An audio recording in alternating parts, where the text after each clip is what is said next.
ภาษาอังกฤษอย่างเดียวอาจบ่เพียงพออีกต่อไป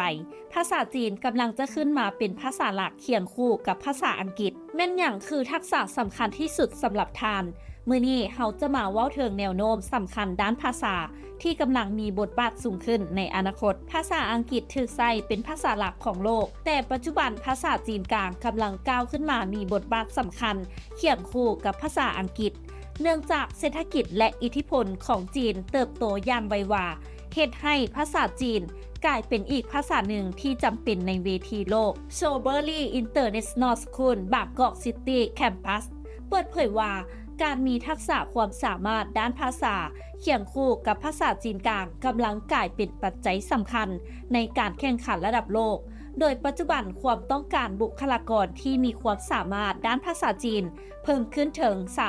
32.4%และคาดว่าจะสูงขึ้นอีกในอนาคตข้อมูลจาก Soberly ระบุว่าภาษาจีนกลางกำลังมีบทบาทสำคัญหลายขึ้นในหลายทางบ่ว่าจะเป็นการค้าการลงทุนหรือการศึกษาระดับโลกปัจจุบันมีผู้ใช้ภาษาจีนหลายกว่า 1.2 ตื้อคนในทั่วโลกและเป็นภาษาหลักที่ใช้ในการเจรจาทางธุรกิจโดยเฉพาะในภาคพื้นอาเซียนถึงแม้ว่าภาษาอังกฤษจะยังคงเป็นภาษาสากลที่ใช้ในการสื่อสารระดับโลกแต่ภาษาจีนก็เริ่มมีความสำคัญหลายขึ้นในวงการธุรกิจและเศรษฐกิจด้วยบทบาทของสป.จีนที่ขยายตัวต่อเนื่องในฐานะหนึ่งในมหาอำนาจทางเศรษฐกิจและเทคโนโลยีของโลกเว้าได้ว่าเมื่อเศรษฐกิจมีการเปลี่ยนแปลงอิทธิพลด้านภาษาของบรรดาประเทศนั้นก็ได้รับอิทธิพลไปนำฉะนั้นการรู้เพียงแต่ภาษาอังกฤษอาจบ่เพียงพออีกต่อไปแล้ว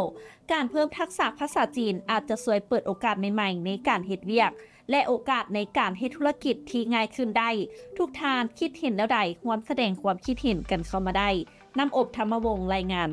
และท้ายนี้ต้องขอขอบใจสำหรับการติดตามข่าวสารจากทางไทยกิจเมกาซีนและอย่าลืมไปกดไลค์กดแชร์กดติดตามกด Subscribe ทุกช่องทางออนไลน์ของพวกเขาเพื่อจะบ่พลาดข่าวสารดีๆจากทางไทยกิจเมกาซีน